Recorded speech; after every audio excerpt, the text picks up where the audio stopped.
Check 1 2. Check 1 2. Yeah, we got the little wavy lines. Sir, let us kick off this pod with a nice little clink. Oh, the classic. Oh. Cheers. Cheers, sir. Skol, I say. Skol. What do Bulldogs fans say when they're cheering? A little arr, arr, arr. Little cheers, man. Little cheers. Little cheers there, here and there. But Gary, baby. So go ahead. You are. What is your rank in the Air Force, good sir? So I am currently a Master Sergeant. Master Sergeant Gary. Master Sergeant Jackson. Yes. Master Sergeant Jackson. So E7. So What does that mean? not quite all the way. So pay grades go E1 through E9. Mm-hmm. So E7's kind of right there at the top end, but not all the way. Master Sergeant sounds pretty prestigious. Something of honor. Something Yeah, you and it's a very very privileged part of your career to make it that far, Yeah. right? Across all ranks all branches of the military, you have junior enlisted, you have your NCO tier, and then your senior NCO tier. Mm-hmm. So being a senior NCO as an E7, it's a big accomplishment. keep going. So I was privileged this past year to make E8. I was selected for promotion to E8, and I turned that promotion down to get out of the Air Force. And retire. that would have been another how many years? It would have tied me in for another 2 years guaranteed. Mm-hmm. And it wasn't so much the time commitment that I had an issue with. It was the notion that I was probably going to get an assignment. Yeah. And I was going to Sent overseas again. Not necessarily overseas. Could have been somewhere else within the country. But it just, at this point in my life, I've worked very hard to separate Gary from Master Sergeant Jackson. And I have built a great foundation here in Winters. Thanks Yes, to the likes you of you and have, your sir. family, and I couldn't be happier where I'm at, and it just wasn't worth it to me I hear you. to move on. I'm gonna. Very good. Very good. All right, just tweaking the audio levels a little bit there. We'll do a fair amount of editing, so we'll be all right.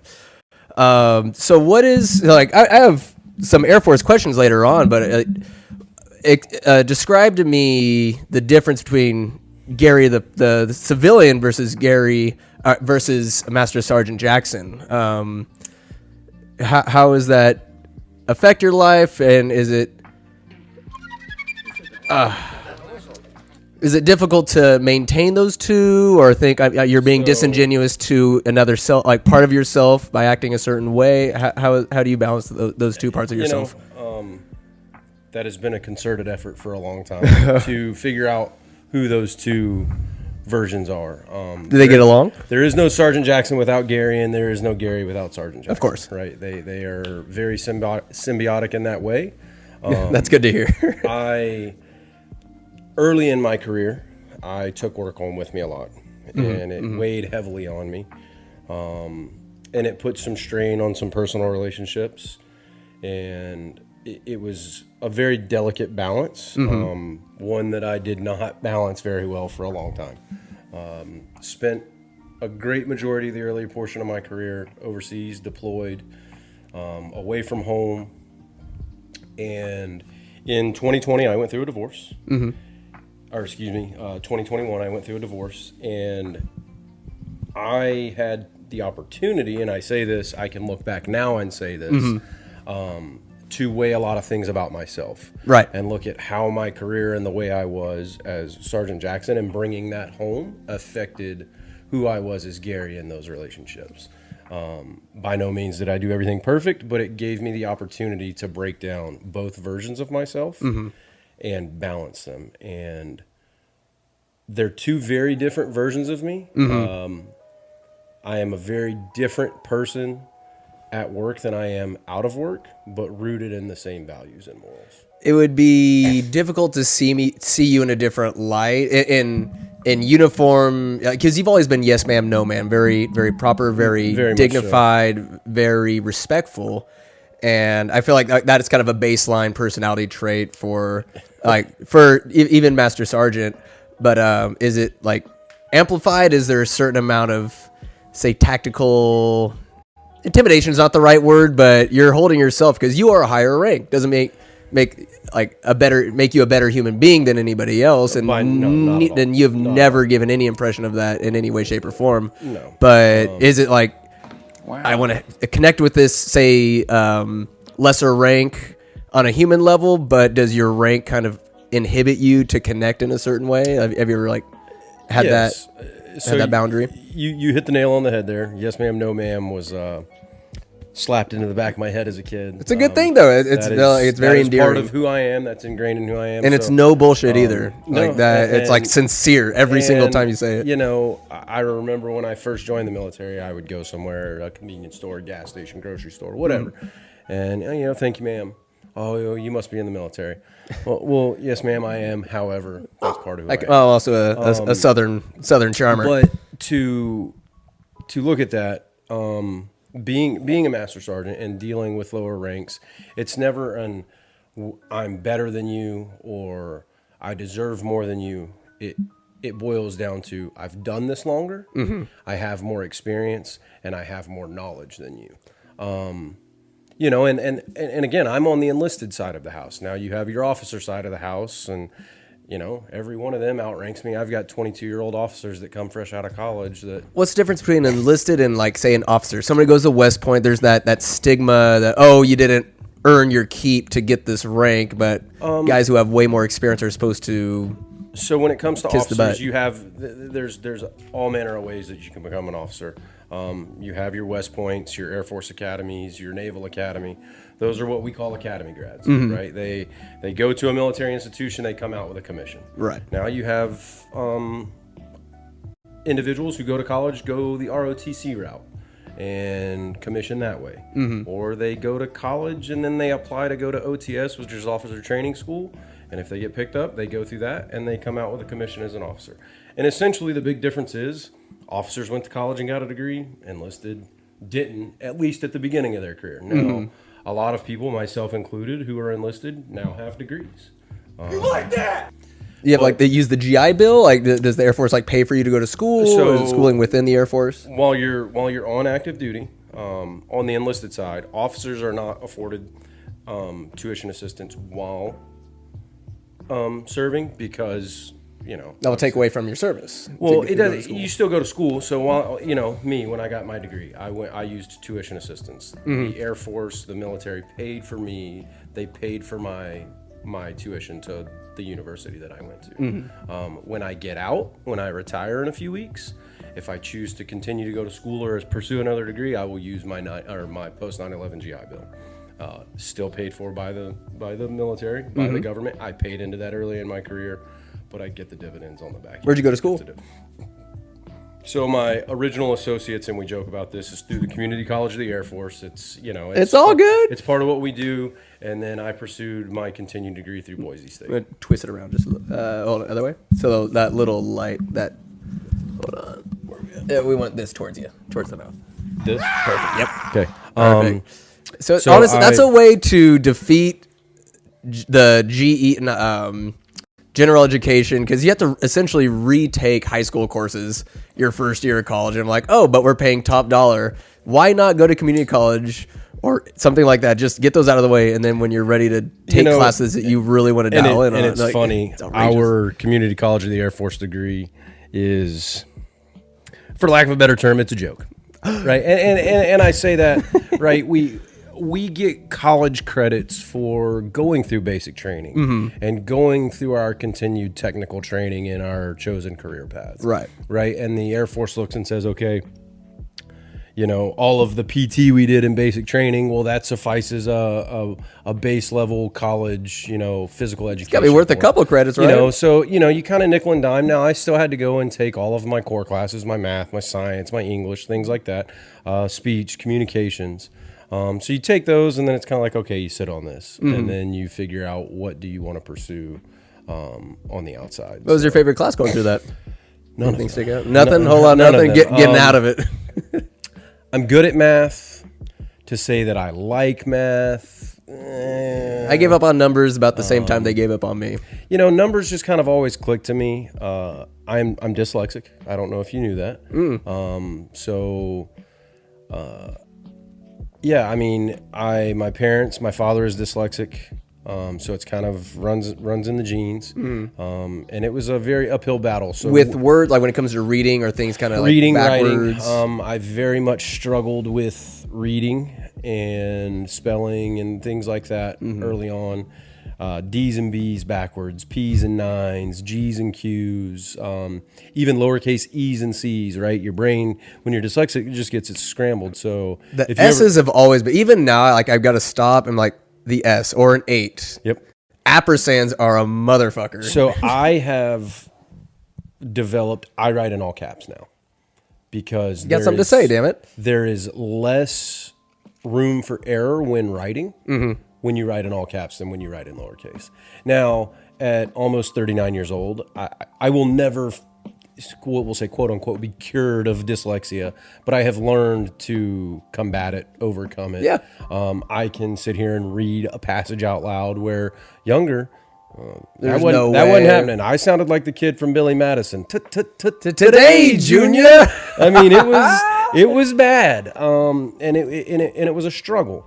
So numbers on the opposite end of that spectrum, numbers just kind of came to me. You know, What gave you the juice to overcome dyslexia instead of like, you know what, I'm just going to do drugs and alcohol and just let this defeat me instead of letting it be a part of your struggle, the part of the adversity that you face to like get to where you're at, to be master sergeant? So, and it's funny.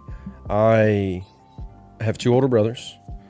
Oldest brother, God-given athlete. He's a great athlete. What was the sport? He was a football player. I mean, we all played football growing up, but my brother Chris was just a phenomenal. He played running back, Tough guy. fast, had great hands, great coordination. My brother Gerald, also a great football player, played a little bit of offense, defense. I also played football as a little guy.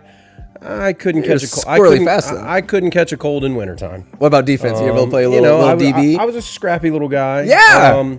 But, you know, I was never the most athletic when it, you know, and you know, you've seen me and you have run together. By no means am I a track athlete or an all-star, but, you know, so I have a little bit different athletic. But when it came you have no quit in you, though, that's for sure. when it came to overcoming dyslexia, you know, I had 2 older brothers that were great athletes and were extremely smart. And my middle brother's got a photographic memory, and it didn't come easy to me. And there were times when I was a kid where my mom and I would labor over homework. She'd be with you like in the trenches. Trying to help me figure this thing out that my brain just couldn't. How frustrating was that? Extremely. I mean, me and my mom would be in screaming fights, not because I was mad at her, she was mad at me, but she was doing everything in her power as a mother in the mid-90s, early to mid-90s,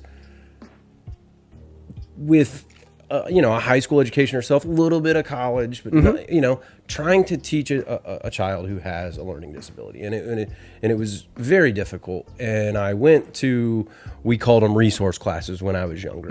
Miss Mary Beth Smith was a godsend.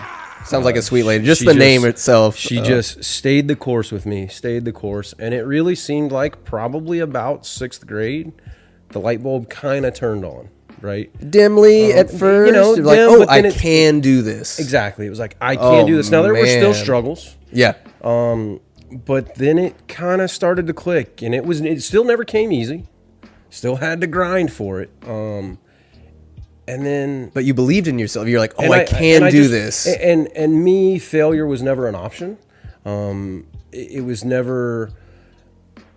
I got to high school. I ended up graduating high school with a 3.97 GPA. I've Jesus. never made a C in my life. I refused to accept that, even through the struggles of not being able to learn. I mean, I would stay up till 1, 2, 3 o'clock in the morning trying to figure out a homework because failing an assignment meant that I didn't put in enough effort. Aaron, to tell you that I know where that comes from, I do. I was just how do you know I was about to ask him like why was failure not an action?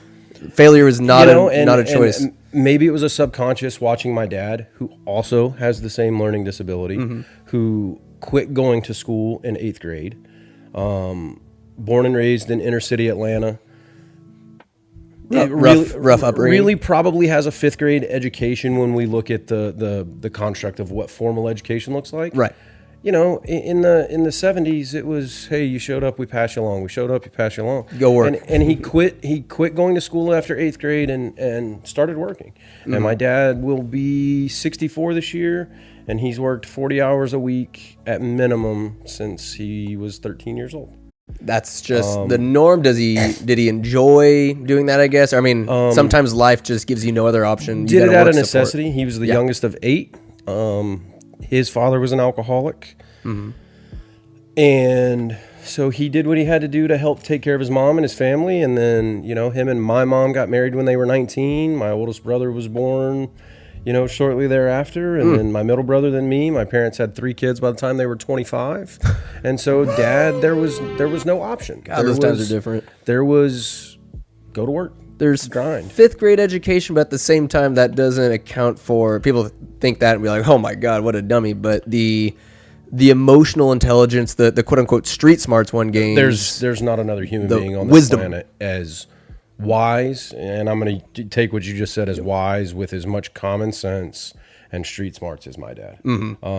I've watched him work his way into a situation and work his way back out. I mean, the man could sell ice to an Eskimo, catch a popsicle to a woman in white gloves. You name it, he could do it. I mean, he's just got a gift, and I credit him for a lot of my ability to just kind of be a happy-go-lucky person. My dad can't meet a stranger. I try not to, but me and him will both laugh and say that we're people who hate people, right? And people are like, what do you mean? I was like, look, we like who we like. We're willing to be polite and kind and have a good time with anybody. Right. But if you tell me I got to go stand in a crowd in New York City, no way. Not happening. No. Not happening. Pick and choose. It's social anxiety is not something I'd ever associate with you. It's all like you out of your way to say, how's it going to people? You're a small town guy. It's like you belong in Winters, damn it. Well, I do enjoy it here. Yeah. I do enjoy it here. If we could rewind a little bit, we'll get back to Air Force and everything, but where were you born and raised? So I was born in Decatur, Georgia. Decatur, Georgia, so DeKalb County. And we kind of bounced around a little bit. And then when I was 5 years old, so 1992, my parents bought the house that I say that I grew up in. And my dad lived in that house. My parents divorced when I was 12. My dad continued to live in that house. In Decatur? No. We moved from Decatur to Gwinnett County. Oh, Gwinnett, okay. Lawrenceville, Georgia. And so both of these are suburbs of Atlanta. Where I grew up is 35 minutes from downtown Atlanta. It's a cool city. It's a very, and to be honest, I've also heard the same. I've been gone from home since I was 19 years old. So, the city has changed. Maybe it's changed a little bit. It's changed quite a bit. But I've made it back home. But Atlanta has blown up. But I grew up from here to Atlanta, or from my house to Atlanta, as we are from here to Sacramento. Yeah, exactly. Very close proximity. Very much a suburban, middle America town. Nothing crazy. Not small town living. Not big town living. Nice little people look out for each other. What was the community like? What was the community it was surrounded by? Typical. Obviously, growing up, not quite as busy, but if you go back now, probably substantially more busy, but very Vacaville-esque. But yeah, I mean, we lived in a great neighborhood. Grew up with great neighbors. Good. And it's funny, it's funny talking to you because I start to see, there's that little bit of a connection. At about 7 or 8 years old, we had neighbors move in. Let's see, 1, 2, 3 houses down. They were on the corner, and I remember the first time I ever saw my neighbor. We had a Dalmatian. He got out and he takes off. Dalmatian. Yeah. What was his name? His name was Frisbee. And he was not the nicest Dalmatian. But he gets off and we take off, and you know, he runs in, and my neighbor on the corner was doing some construction. His brother-in-law lived with him, who was paraplegic. So they were retrofitting the house for Randy in his wheelchair. Great. Oh, hey, sorry, our dog. Oh, no worries. And he introduced himself. Hey, guys, I'm Mr. Mac. Hey, Mr. Mac, nice to meet you. Thanks. Take our dog back. Anything of it. 2-3 weeks, maybe a month or so later, out playing our bikes, and here we see Mr. Mac pull up. Well, he gets out of his car, and he is dressed in full Marine Corps service dress uniform with medals. The blues. Yeah, I mean, the fancy ones the Marines wear. Yeah. I mean, with medals and things on that uniform. And I just remember being a little kid, just This is a superhero. starstruck. Yeah. Just absolutely amazed. Well, come to find out, Mac served 30 years in the United States Marine Corps. He was a drill instructor at Parris Island for 4 years. Oh, my. 3 tours in Vietnam. He was just... But I met him chasing my dog, and he introduced himself as Mr. Mac. Yeah. Just, you know, and grew up down the street from him, and we had great neighbors, great upbringing. Dad worked hard. Parents didn't always get along, but, you know, who does? But the one thing I can say is that both of my parents were great parents. Yeah. They were not great spouses to each other, and that is what it is. That's fine. You know, I talked to both my parents today. Hell, my parents should have never got married. Sometimes And, it but just doesn't work out like that, and I wouldn't be here, and my 2 brothers wouldn't be here if it weren't for them. They were great parents. So yeah, I mean, that's cool. Did you realize Mr. Mac was kind of more than he appeared? Because it's just 30 years in the Marines, you know, drill and instructor, if you Vietnam. met, his name was Lester Andrew McNamara. And he went by Mac. That was probably the name that he good was name. given, you know, in the Marine Corps. That's one of those you know? last names, Right, That, you know, that's one of those last names. I got best friends that call me Jackson. You know, my really good friends, we all go by first name now. But he was Mr. Mac. But to meet Mr. Mac, he was all of 5'9". A lot of Marines, well, not 100 a lot, but I mean, sometimes the Marines are like, or just military members, are a little shorter than you'd expect. You need know, the 6'4", chiseled he was Captain America looking guy. 5'9", might have weighed 175 pounds soaking wet.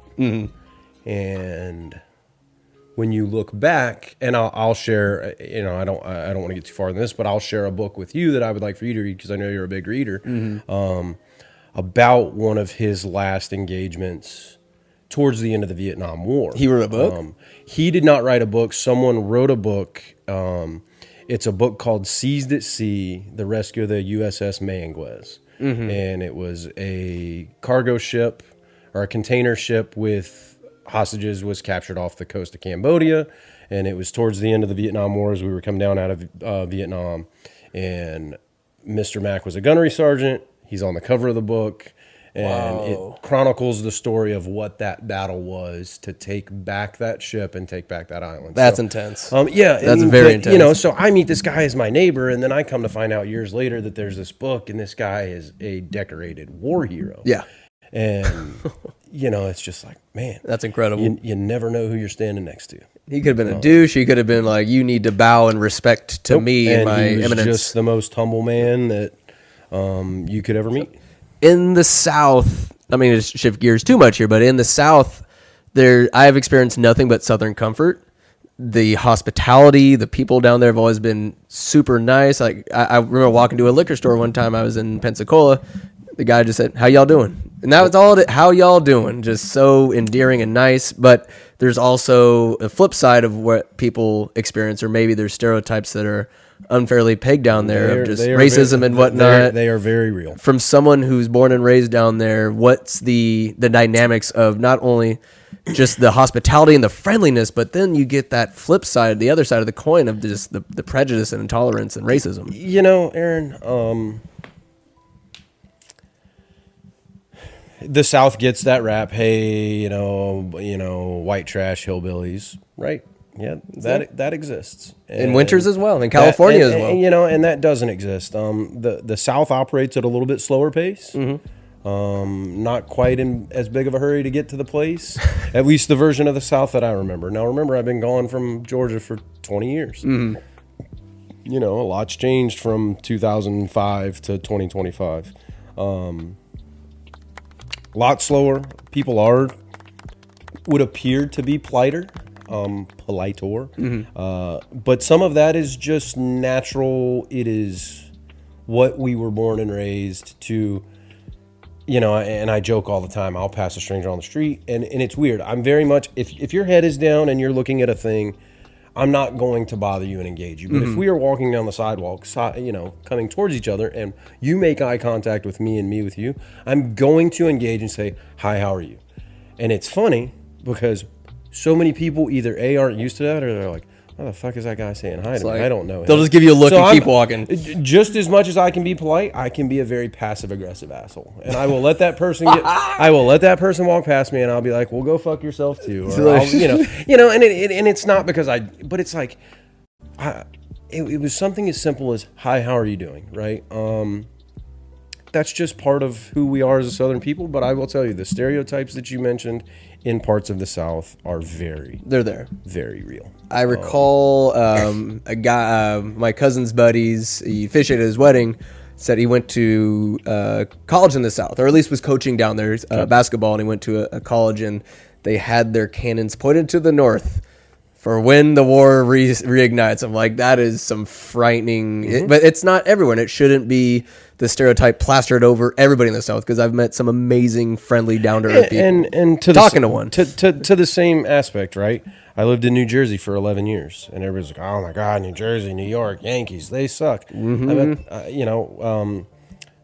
one of my best friends, Amy, is coming out to sing the national anthem at my retirement in a few weeks that I met in New Jersey. I mean, absolutely. I've met some amazing people in my life all over the world.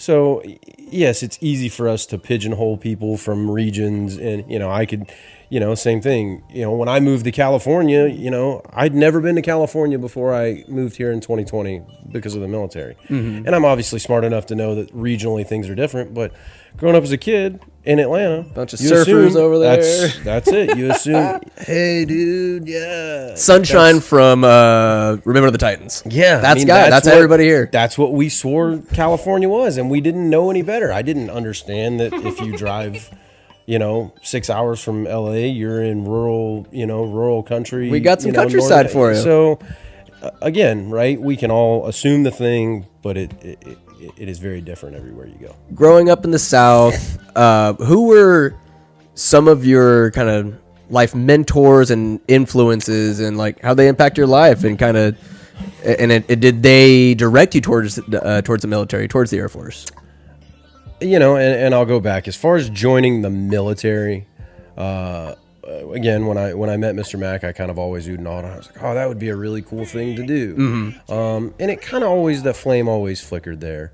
And then my oldest brother got into some pretty bad trouble when he was a teenager, 19 years old or so.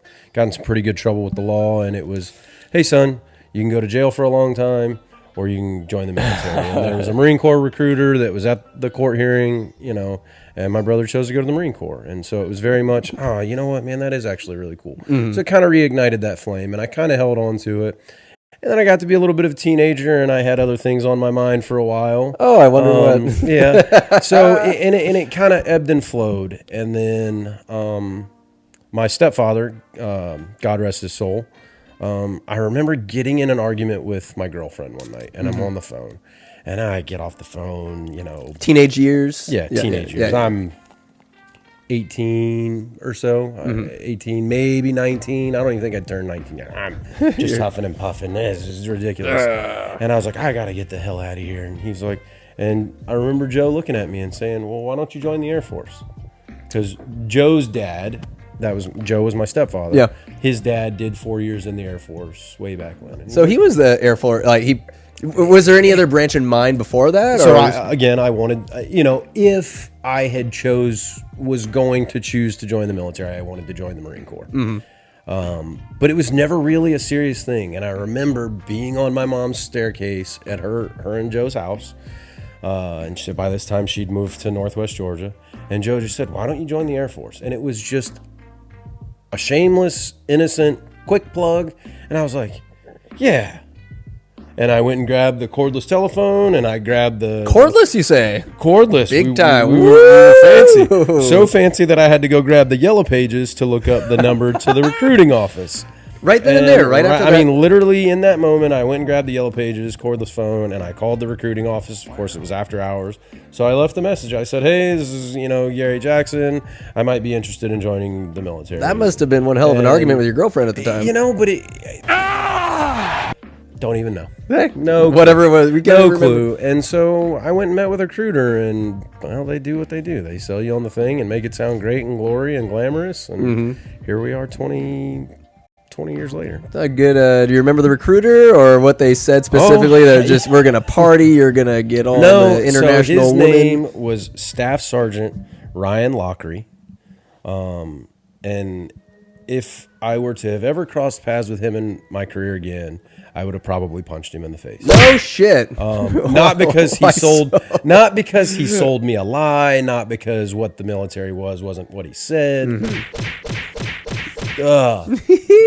So everybody goes to basic training, and you see these war movies, Full Metal Jacket. You go and That's all I imagine. Full Metal Jacket. right? Yeah, head shaved. That's mostly what people who think of the military basic training think, and so.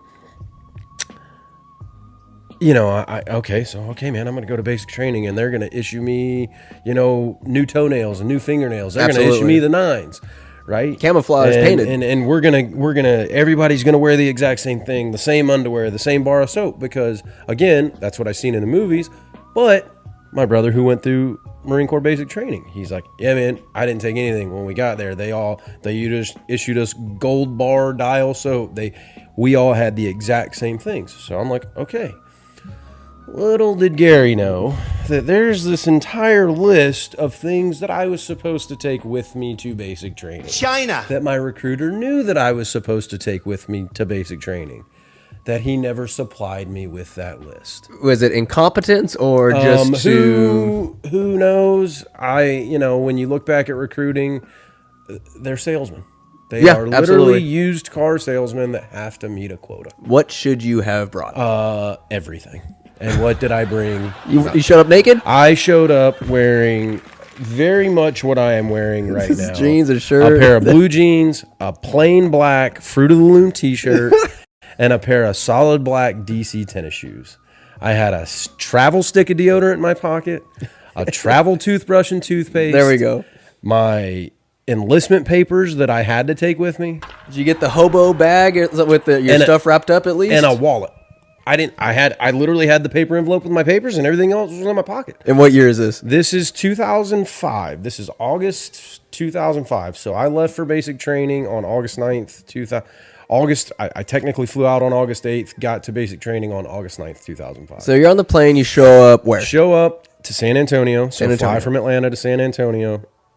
And we get there, and There's a bus? there's a bus there to pick us up. And I immediately noticed that something is not right. You don't have any luggage. Other I people don't- have luggage, but not Gary. I don't have any luggage, and everyone else has very large bags of luggage. Yeah, And I'm I'm like, fucking that guy. What do we walk into when you step off that bus? So when you step off the bus, you're at the airport. So they know that this flight is coming in, and you have what in the Air Force we call training instructors. There's a training instructor that meets you at the gate, or they meet you at baggage claim, and they take us over into a little side corridor of the airport to wait on a bus to come pick us up to take us from the San Antonio airport to Lackland Air Force Base. Okay. So we just kind of stand there, and we get on a charter bus, takes us to Lackland. We do some in-processing, and then you file out of the in-processing building. By this point, it's probably close to midnight. Oh. And, they break us up into groups of roughly 40. And that's the 40 individuals that you're going to spend the next 6 weeks of your life with. And you better get along with them. Well, you don't always have to, and we didn't always. I am fortunate that my best friend to this day, who is going to come narrate my retirement in a few weeks, I met him in basic training. I'm sure he won't embarrass you at all. Nah. Not a single So, word. we get to basic training, and they file us out, and now we get on these school buses at Lackland to go to our dormitory. And I get on, and everybody's got bags. And I remember I happened to be one of the last ones on, so I was sitting in the aisle of the bus. All the other seats are too deep. Seats taken. Can't sit here. Sit in the aisle, right? Can't sit here. So I'm sitting in the aisle and I'm right close to this old, probably crusty, retired guy. And he looks over. He's like, "Did you file a lost luggage report?" I was like, "I don't have any luggage." He's like, "Well, you're a fucking idiot." And I'm like, huh. Just straight up, you're a fucking idiot. Just blatant, no filter, retired old man. Okay, cool, whatever. So we get to our dorm and we go through some things, and they're like, "Hey, hit the shower." And I'm like, "Well, I don't have any soap. I don't have nothing.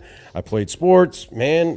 We're all gonna see what everybody brought to the party eventually." So Right. I just drop trowel, grab my towel, head to the shower, and I'm in there, and "Hey, man, let me get a squirt of soap. Let me get some shampoo, right?" Man. Anybody share? So yeah, I mean it's awkward, but yeah. So because none of us knew what to do. We're all lost. We're all figuring this out. Were you scared? Were you nervous? Not so much nervous. It was just not scared, anxious because you Yeah. really don't know what's coming. You've joined the military. You're in basic training. You know you're going to get yelled at. It's going to be a little tense. It's going to be stressful, but you don't know what it is. And so we go to bed that night, and I wake up the next morning, and that's the first time we meet our actual training instructor that is going to be our training instructor for the next 6 weeks. Who is this? Senior Airman Saul Bookman. Saul. Yeah. So it's, by this time we've gone to bed at like 2:30 in the morning, and it's now 5:45 That's in a the morning. long day. Yeah, I mean, I woke up at the hotel in Atlanta to fly out to basic training at about 5:45 in the morning, and Atlanta to San Antonio didn't go to bed till about 2:30 in the morning, and we woke back up at 5:45. By design to have sleep deprivation, or it just happened to be a crappy? I think so. No, I just crappy think schedule. that's how it works because every new crop of recruits comes into Lackland on Tuesday. You always start basic training on a Tuesday. So, I mean, they are literally bringing kids from everywhere, from Alaska, from Puerto Rico, from the Virgin Islands, from everywhere. They Ready have to to roll. convene in on San Antonio and into that in processing at the same time because they have to process it all together. So they time it. You got people coming from Maine and everywhere, all to one well-oiled location. machine. So the next morning I wake up and there's Senior Airman Bookman. He's yelling at us, "Hurry up!" And we don't know what we're doing. We don't know how to make a bed. We don't know how to. We're just scrambling. And It's just chaos. Are they trying to sow a little chaos? And yeah, get I you mean used to it? they're yelling, they're making it hectic to just frazzle you. Yeah. And I just remember we were told, "Hey, you have a reporting statement," and that reporting statement in basic training was, "Sir, Trainee Jackson reports as ordered." So I go up to Senior Bookman. I don't know anything about position of attention, nothing. I just say, "Sir, Trainee Jackson, I don't have any luggage." And my TI looks at me and he's like, "You're the dumb son of a bitch that didn't bring anything." He's like, Oh, word's getting around. "Oh, yeah. They've now said no. that you have a kid that doesn't have anything." He's like, "So you're the dumb son of a bitch that didn't bring anything?" I was like, "Yes, sir." He's like, "You better hope we get clothing issues soon or you're going to be one smelly son of a bitch." And I said, "Yes, sir." He's like, get, and I'm like, "All right, man, I got nothing. I'm wearing 2-day-old underwear. I'm wearing." I assume they would give you some like the training, like the shorts, shirt, just So, basic whatever. They do, just not right away.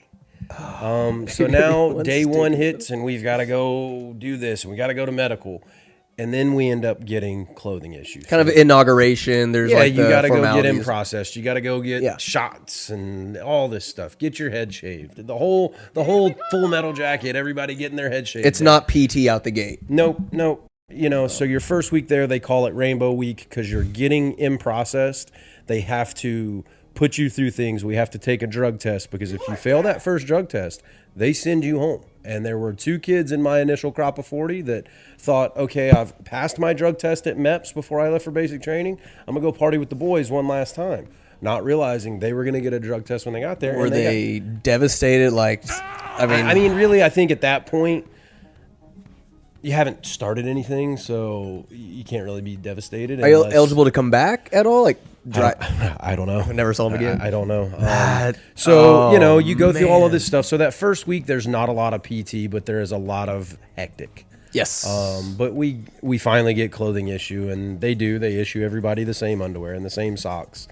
But all the things that you were supposed to bring were your soaps and your shampoos and your razors. I have none of this. So I have to get permission to go across the street to what they called a little shopette and buy all of this stuff. I don't have any money. I'm a broke kid. I've got a couple of, so I Got some food stamps, do you? I managed to buy everything I need.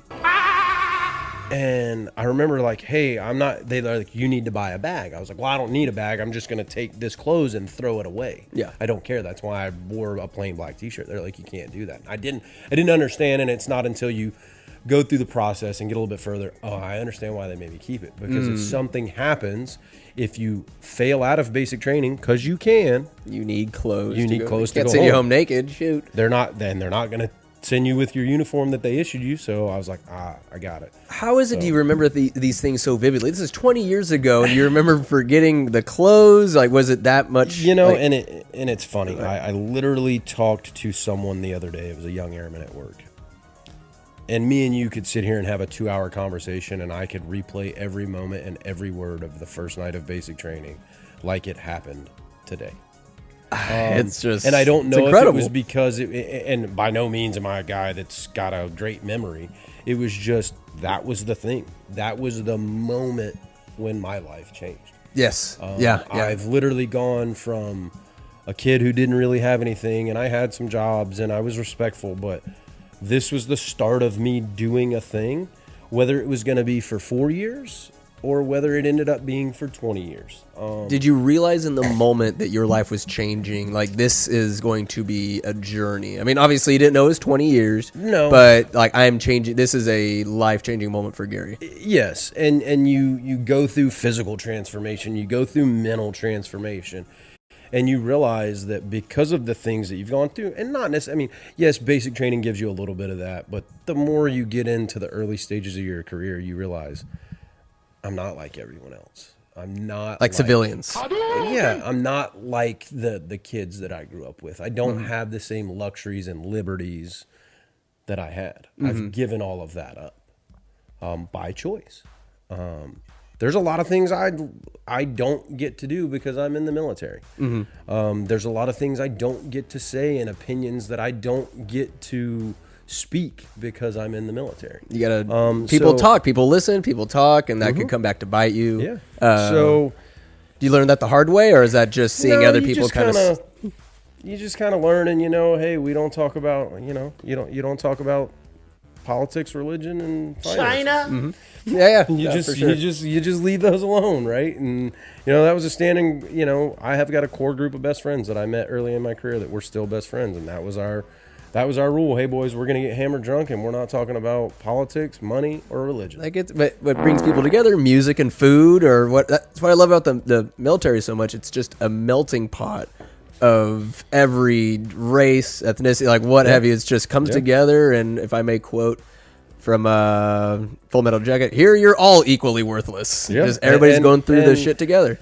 You obviously you understand that, hey, you're serving alongside someone who is of Hispanic, who is black, white, Asian. But at the end of the day, when your numbers are called and you go overseas, none of that really matters. Yeah, we give each other shit for it. That's the beauty, like Yeah, military, I mean, like the sense of humor, the openness, and just it's a very crude and harsh. You got to have some thick skin in the military. Yes. I'm a 39-year-old man with a lazy eye. Ooh. Oh, did they hammer in on you? And you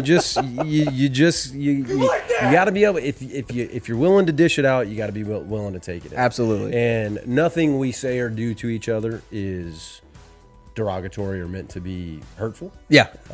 It's all in brotherly love, sisterly love. I've worked with some phenomenal females across my career. But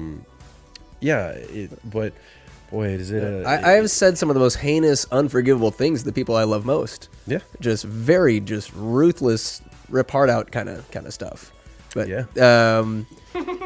how did, I don't read the question here, like, how did your time in the Air Force change you? You mentioned bringing work home and then working on balance from the beginning towards the end. Like, what were kind of the phases or the changes, the metamorphosis of Gary from trainee to master sergeant? Part of it is getting older. Yeah. Part of it is, physically getting older. I joined when I was 19. I turned 39 this year. there's that. Yeah. But then there is very much, and I tell people this all the time. You know, I walk around. I'll be 39 in June. I retire in March. So my retirement ceremony's in March. Got some internship programs that I do, so I'm officially retired from the Air Force on September 1st. So I will turn 39 right shortly before my official retirement. But we walk around, and I tell people, man, I'm old as hell. And it's and it's funny. Oh my God. By no means am I old as Yeah. far as age, but my body and the things that I've done and learned and seen and experienced, I'm very old. And when you look at it across the military, because most people in the military join when they're in their late teens, early 20s, you run a 20, 25 year career, you're retiring in your late 30s, early 40s. So none of us are old. But when you look no at me, I retire in 30 days, and I had a brand new airman who just finished technical training show up to in-process work today. Yeah. So, yeah, I mean, I get it. He's 19, 20 years old. He's a young man. I'm not 40. I'm not old, but I am substantially older than that. A little more miles on you. You know, a lot more miles, a lot more experience, seen and done. And, you know, so you ask, how does that change? You know, when you're a young airman, we say it all the time. Well, I'm just a dumb airman. I don't know. And it's very much. I'm just a dumb Aaron. It's very much Jackson, go do. Jackson, go do. Jackson, go do. Okay. You know, I'm a jet engine mechanic. Go change the part. Yes, sir. Got it. Gotta go change the part. And then you get a little more rank, and now you're an NCO, so you're still doing a lot of work, but now you're in charge of a few airmen under you, and you have no idea how to lead people or be a manager or be a leader, but you figure it out. Did you ever question orders at a younger age, or pick and choose when you talk about it after the fact, or is that you know, not question orders? I had old supervisors that would tell me that I bitch, gripe, and complain more than any airman they've ever met. Like they were like, Jackson, you will bitch about anything we tell you to do. The one thing we love about you, you will do it while bitching about it. Yeah. You will be on a ladder in New Jersey in the middle of winter. And I mean, so I'm a master sergeant. Yeah. Other master sergeants when I was a young senior airman staff sergeant that were at that point in their career the equivalent to what I am now. And I'm up on a ladder and I'm like, you realize this is the dumbest fucking shit you've ever made me do? And they're just like, and they would just sit there and take it. Yeah. Because I was great at what I did. I was a great worker. So you kind of learn that balance. Okay, Wow. How do I lead people? How do I manage people? Okay, I got a little bit more rank. I got a little bit more responsibility. And it just kind of evolves. And you take that and you take those life experiences and you say, okay, I know how to manage a situation. And you try to find a way to correlate it to the things in your civilian life.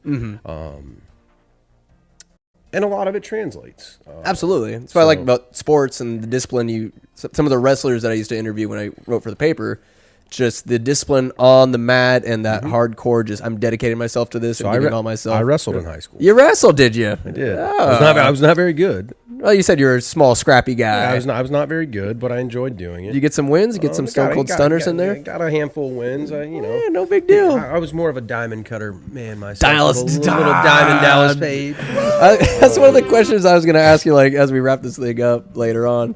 DDP, what a stud. Yeah, a diamond cutter. I love him. So wrestling. So as you moved up in rank, you're in a leadership role. How did you learn how to be a leader? Some people are just kind of natural born leaders. Did you screw up? Did you learn from those around you? How did you develop your leadership style? By working for a lot of really bad leaders. What not to do? 100%. I am a firm believer that we're all human. We're all going to make mistakes. Are we? You will learn more from people who do the wrong thing, and we're humans. We know what's right and wrong. You see it and you're like, man, that did not feel good. And that guy is, ooh, I don't want to do that. I have a very unique leadership style. How so? A very archaic leadership style. I had one of my guys, in fact, the gentleman that's replacing me that I'm training to take my current role. And he looked at me and he's like, hey, Jackson, he's like, you guys were saying something the other day that you were hurting my feelings. He's like, I want you to know that nothing you say hurts my feelings. And it wasn't like a tough thing. He's like, I value the things that you say to me. He's like, I appreciate them. He's like, and it doesn't bother me at all. And I was like, yeah, no, Jake, I appreciate that. I was like, I'm never going to tell you a thing that's not right. At least within my ability. You know, I'm not going to knowingly tell you the wrong thing. So I was like, I appreciate that. And we got to talking, and he looked at me. He's like, you know, I want you to know something. He's like, you're a dying breed. And I said, Jake, I'm not a dying breed. I'm the last one, man. and he smiled and he nodded. He's like, yeah. He's like, you're no bullshit, bull in a china shop, like pull no punches, leadership style, tough love. He's like, it doesn't exist anymore. I was like, yeah, man. And I was like, that's why it's time for me to go. Is there just not, or are we too worried about people's feelings in order to tell them the truth? Because I truly don't like confrontation at all, and it's very difficult for me to confront someone if something's going wrong.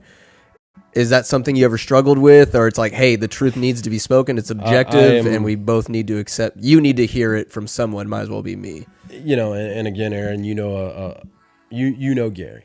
I do. Right? I do. You don't know Sergeant Jackson. And not at all. Right? Sergeant Jackson, and I joke about it at work. I was like, guys, you know me. I am not confrontational at all, and everybody will have a good laugh because I'm the guy. You'll call the bullshit out. I will, don't care who's around, don't care what officer, who the audience is. If it's wrong and if it needs to be said, I will say it right then and there. Because I'm not going to let a thing drag on. I'm not going to drag it out. I will not willingly go in and try to demean someone or hurt someone's feelings. Of course. But if the impact of our interaction and me correcting a thing or saying a thing hurts your feelings, I am sorry. Yeah. But I don't care. Your intention's not to hurt them. It's like, but at the end of the day, that's just kind of a residual that effect. is part of being in the military. You gave up the right for me to be kind and gentle to you.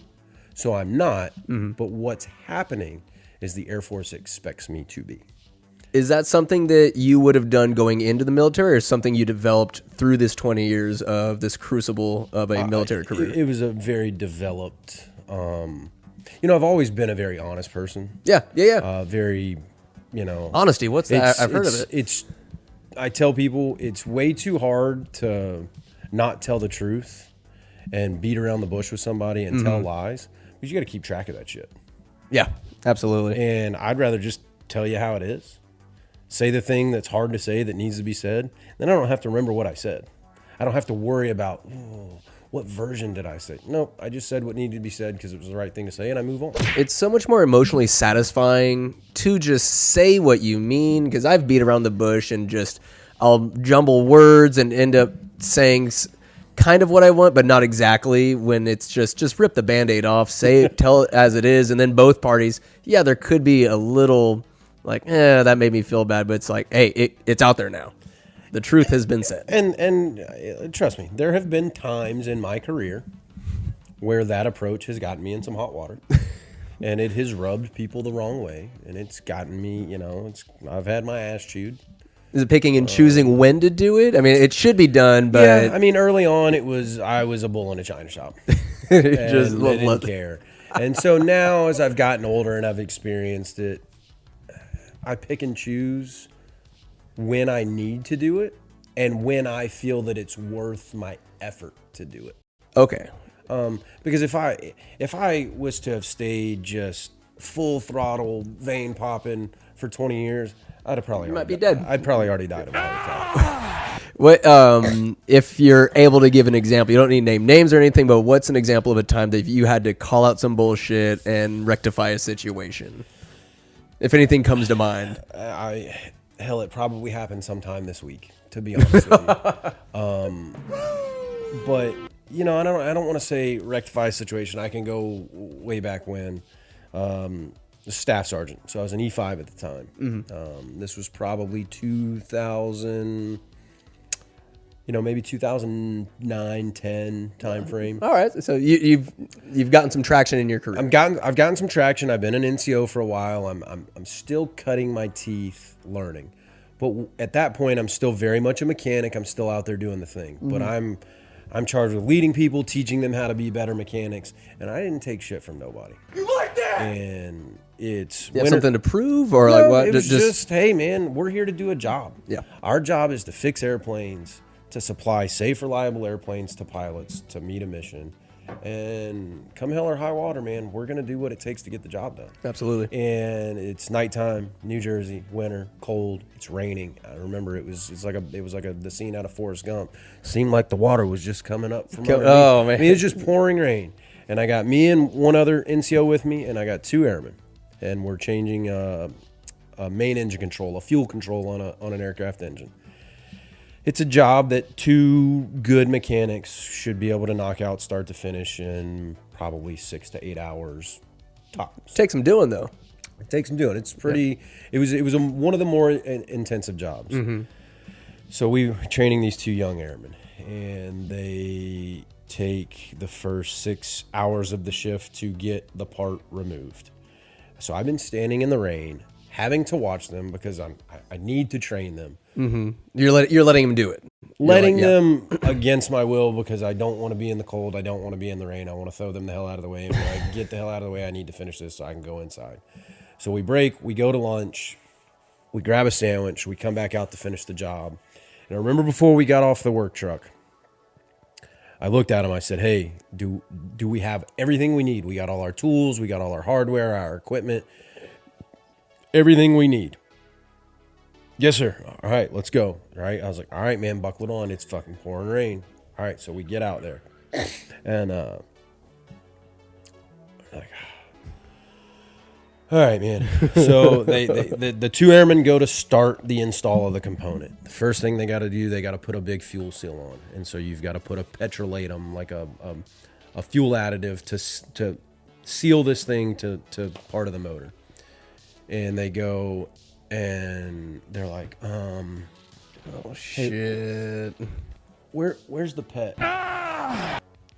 The pet? It called petrolatum. We call it pet, okay. PET. They're like, where's the pet? And I'm like, I don't know. You said we had everything. Where the fuck is it?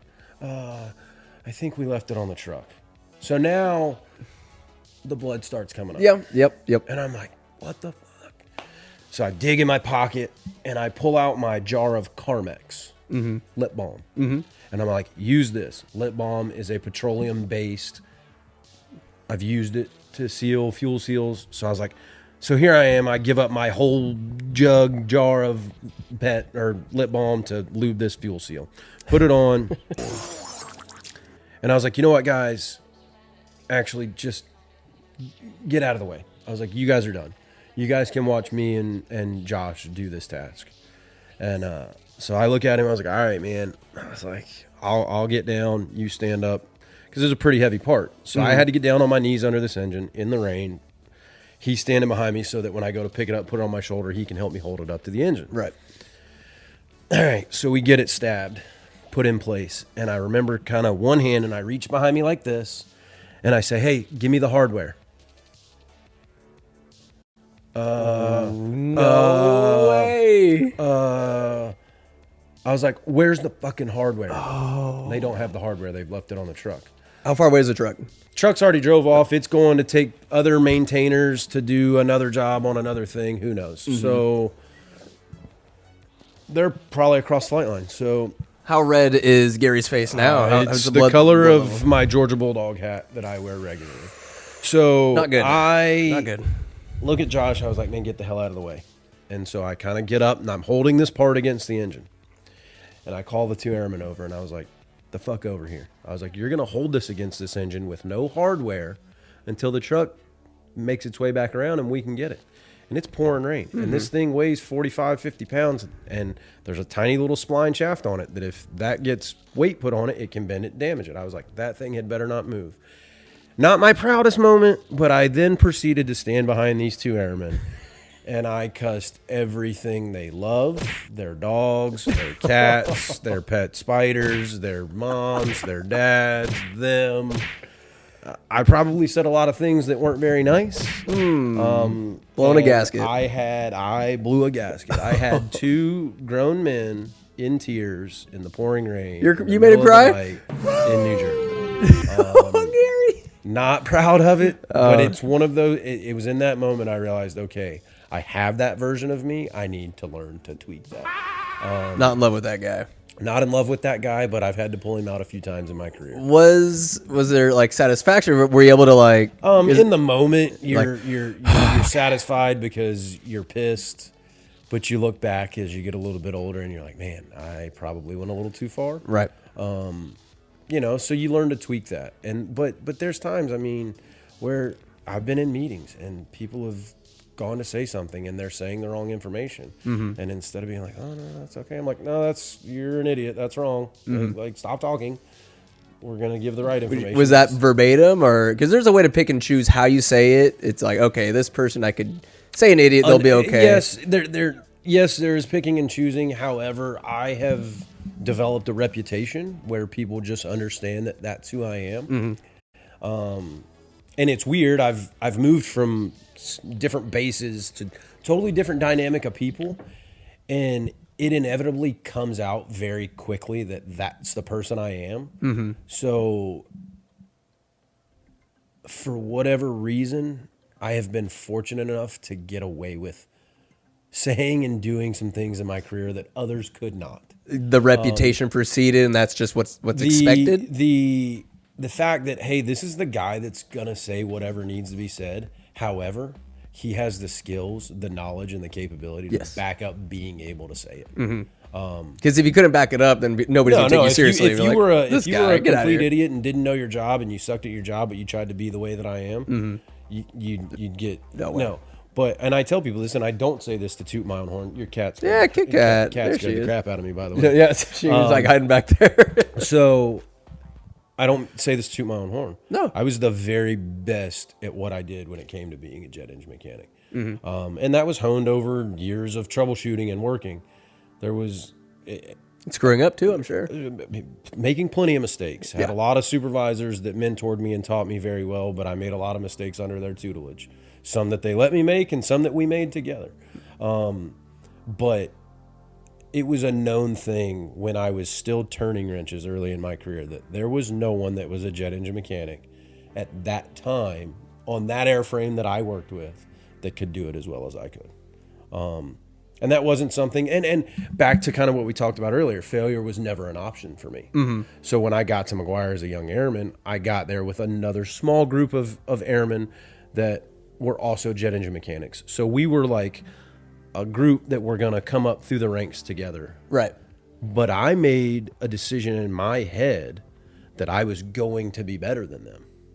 Like friendly competition, or like these guys are the benchmark that I need to compare myself to. I remember, when we went through our initial engine training, once we got to McGuire, to New Jersey. That's in New Jersey, yeah. Yeah. I remember telling them in our class, I was like, hey, maybe I was a smart ass about it. I was like, hey, I just want all of you guys to know that I will be better at this than all of you. Maybe a little bit of arrogance, maybe a little bit of cockiness. What'd they say?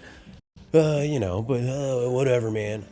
But I'm a firm believer that competition breeds excellence. Absolutely. So for me, well, we're all starting this thing at the same time. We're all learning the same things at the same time. I'm going to learn it faster and better than you.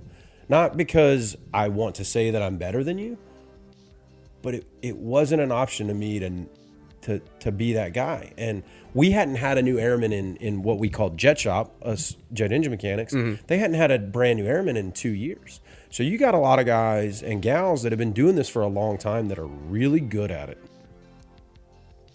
And I wanted to catch them.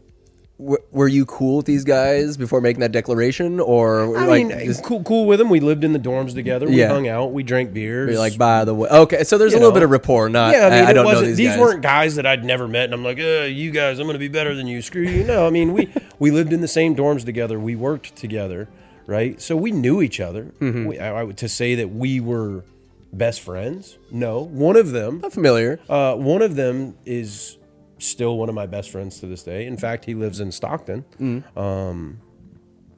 But yeah, I mean, it wasn't just a couple of strangers off the street that it was like, you guys suck, I'm going to be better than you. No, it was, they knew, hey, we all do the same job and we're all bidding for recognition within our careers. Like, I want the bosses to know that I'm the guy they want to call, because, hey, if that cool trip comes up where we got to go fix an airplane somewhere, I want them to call on me, not you.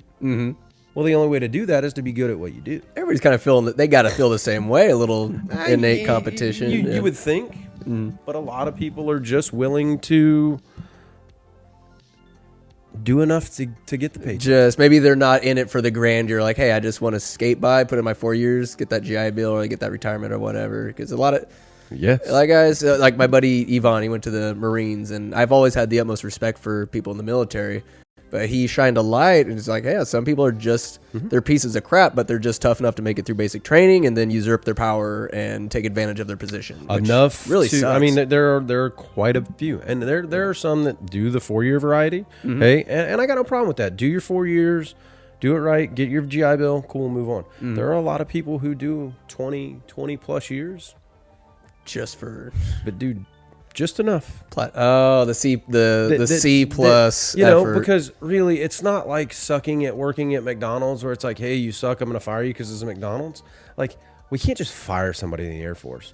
Now, people can be separated. There are disciplinary actions. There's things, but it's a process. It's not like, hey, you did the bad thing outside of the egregious things like doing drugs or getting a DUI or something like that. Right. I mean, drugs are for sure. You fail a drug test in the military, you're done. You're done. Your career's over. You get a DUI, you're probably gonna lose some rank. Go to the brig, or yeah. I mean, you'll go to jail for a little, the night of, but then you'll get bailed out. You'll do your court.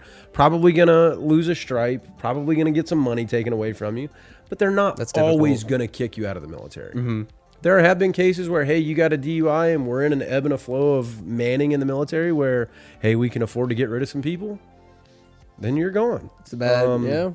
So it's not that easy to just fire someone in the Air Force. As much as I wish I could, It's like I would have fired. I would have fired a lot of people in my career. But if you show up and you're what I like to call a solid citizen, right? A guy who shows up, does his job okay, not great at it, not bad at it, gets it done, reliable. At you're a the very solid least. citizen. Yeah. Okay, I'm gonna keep paying you. Yeah. And that happens.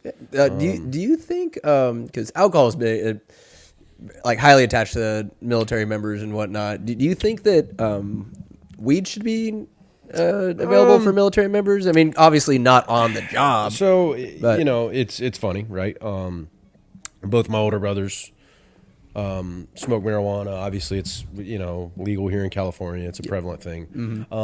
So it's weird. Yes and no. I'm going to say yes and no. Because it can mess with it can absolutely mess with you and affect your job performance. It can. So right, the Canadian Air Force, the Canadian military, they can smoke marijuana. Really? Right? Cool, great. So in aircraft maintenance, if something happens to an airplane, right? If I'm out working and we damage an airplane, right? This is under the construct that we can't do drugs and things like that right now. And obviously we can't be drunk on duty.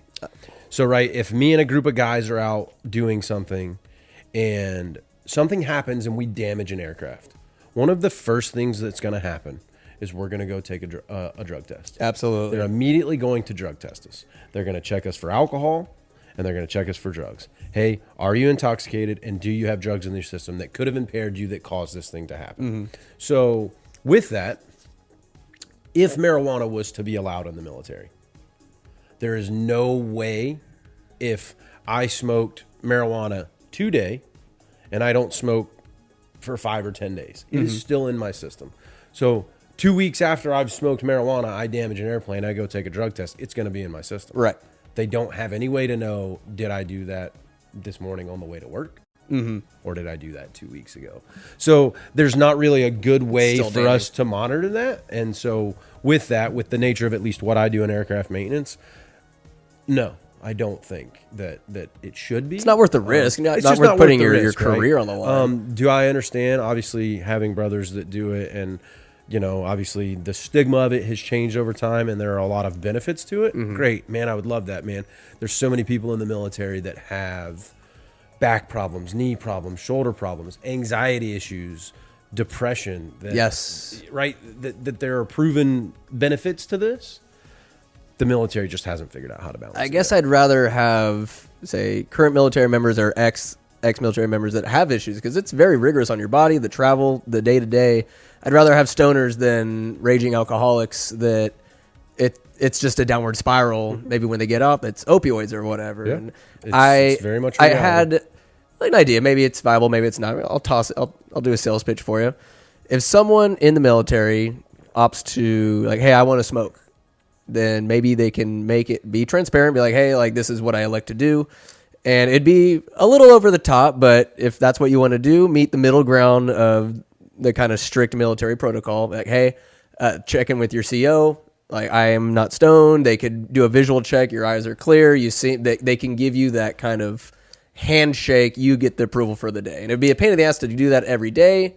But maybe if that's what you want to do, and to be honest, you get that stamp of approval that you have yes, arrived sober today. in a perfect world, that would be great. But I can tell you that the military is too busy and there's too much going on. If you have the squadron I'm in right now, there's over 300 people in my squadron. So say 200 of them choose that they want to smoke marijuana. We don't have the ability to say, hey, 200 people come check in and let me make sure that you're good to Maybe go. when you go through the gate, because that's always a Right, pain in the you know, ass to get in through the gate at so Travis or wherever. It would take time. But back to the point that I was making earlier, by joining the military, we voluntarily gave up those Very true. rights. Alas, that is the conclusion of part 1 of an epic 2-part TAP episode with Master Sergeant Gary Jackson. Stay tuned for the next episode. It's even longer, gloriouser. Oh, just tap into it, why don't you? You lose! Good day, sir!